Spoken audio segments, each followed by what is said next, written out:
Hey guys, I am playing on Voidstar heal specs with my Imperial Operative.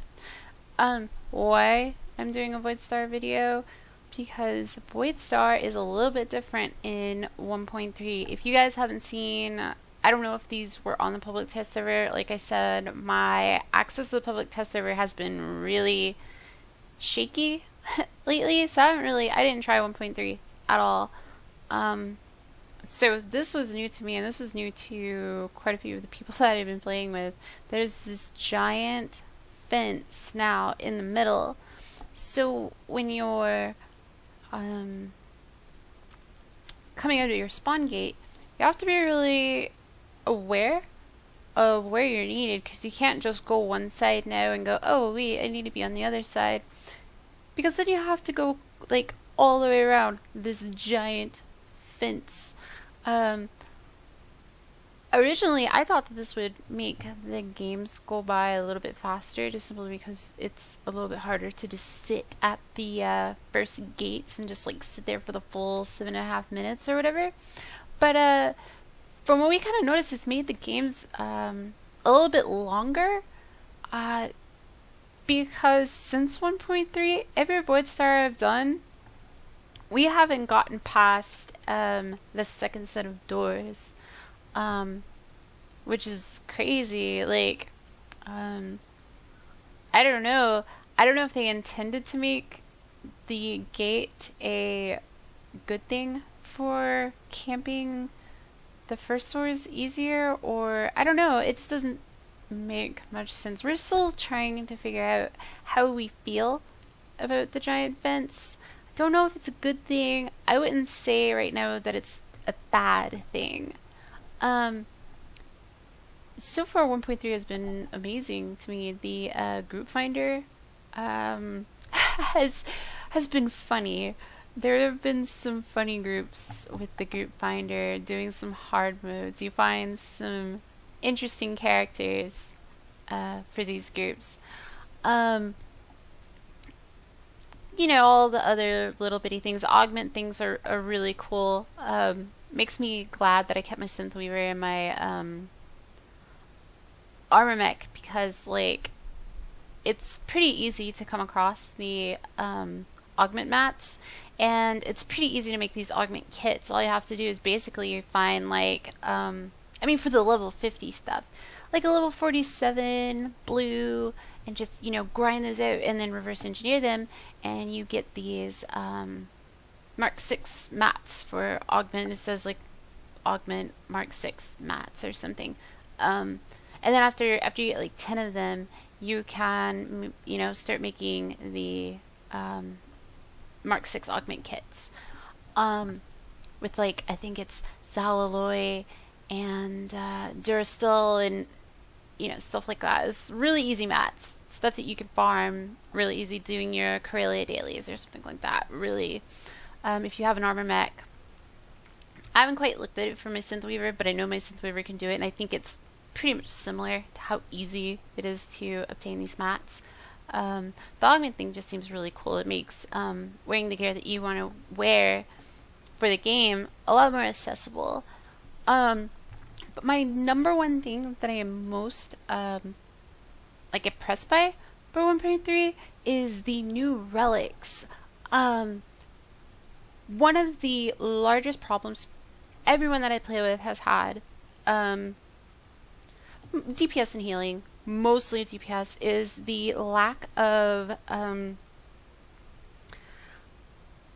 the stats for the gear that you get are usually kind of bad, and you have to like spend tons of money, ripping out mods and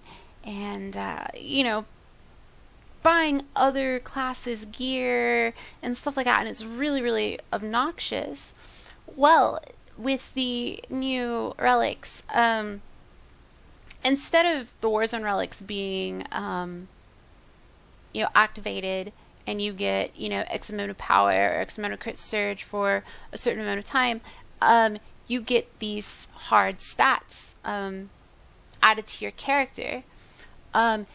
one of the biggest problems I've had with DPS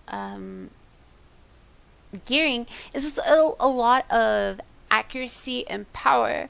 And power is really good. I know that power can be very important and stuff like that, but it always seems like you're really lacking in base, crit surge. Like you could definitely be taking advantage of crit surge more than just the standard gearing allows you to. So you can actually get these really great crit surge relics to sort of boost you, and it's just a lot easier than having to rip out mods. Now I can afford to, stack power and accuracy because I've got my crit surge to levels that I want just because I have 2 relics. That's sort of, it's just, I don't know. They're easy to get. They're 525 Warzone comps for the Battlemaster ones, and they are 1450 or 1425 ranked / 200 Warzone comps for the War Hero ones. So far from what I've seen, the War Hero ones are a minimal upgrade from the Battlemaster to a point where I don't think it's worth it. And they're not really that great of a for the price. They're not that great of an upgrade from Recruit either. So if you get the Battlemaster ones, I think, because really you're going to be adding +3 expertise, +16 power, and +3 of your main stat or something like that. Those are the literal numbers that you get going from Recruit to War Hero relics.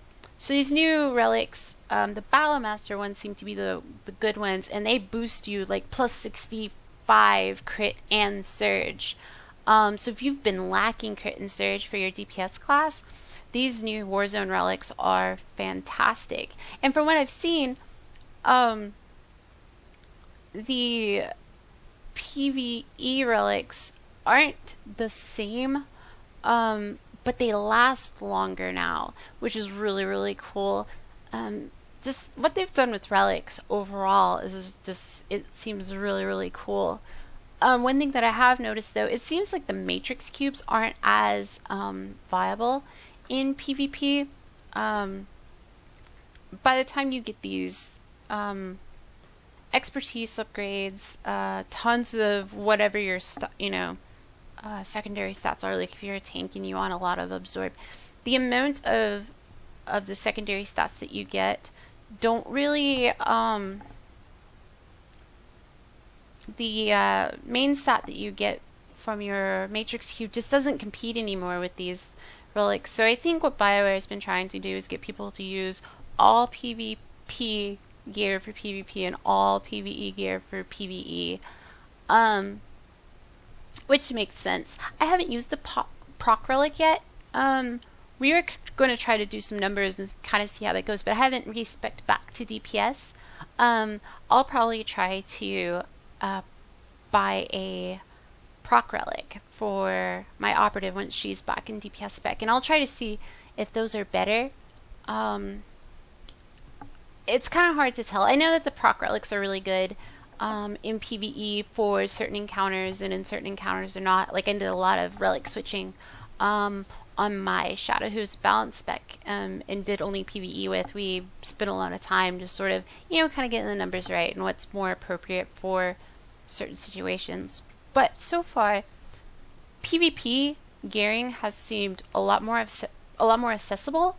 Not to the point where it's too easy. You still feel like you're accomplishing something, but it doesn't feel grindy.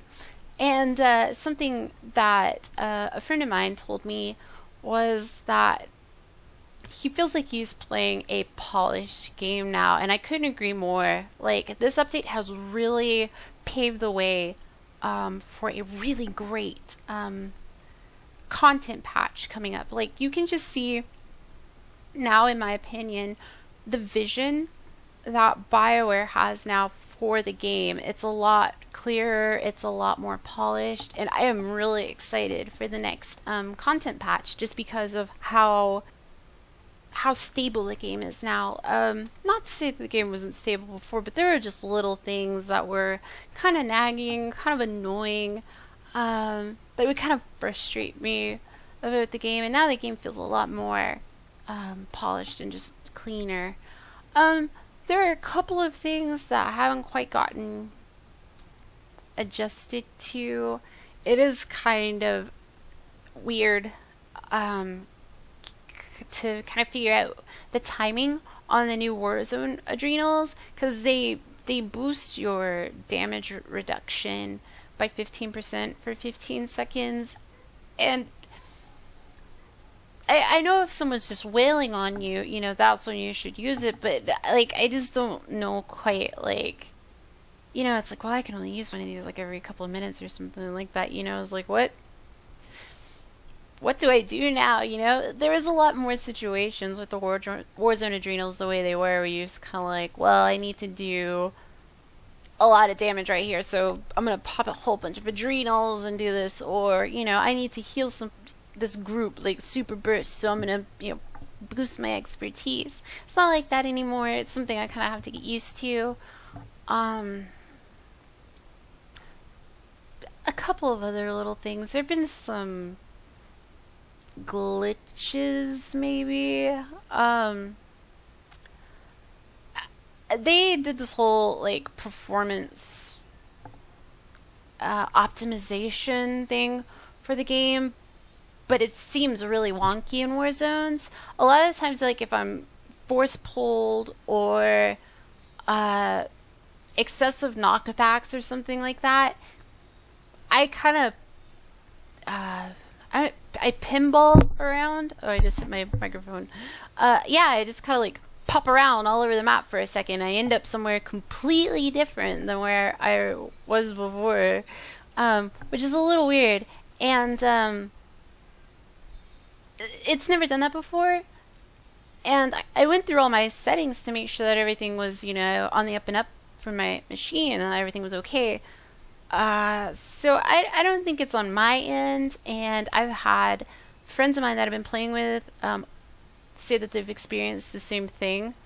So I'm thinking it's part of this, you know, optimization thing. It's still a little wonky in Warzones. Haven't seen it in flashpoints or anything like that yet. I don't think it's a problem in flashpoints. I think it's strictly in PvP right now. So hopefully they kind of fix that. It seems like with every patch that they do, or major patch that they do, there's a little something that sort of voids the game just a little bit, but it's tolerable. It doesn't happen nearly as frequently to be like a bother. So I'm really glad that on the last video where I was, you know, asking for input, that, you know, people actually responded and seemed to have, you know, quite a bit of opinions and were, you know, well thought out comments. I really appreciate that. So I'm going to respect back to DPS. I have a couple of friends who are coming back to the game that are actually really well geared healers.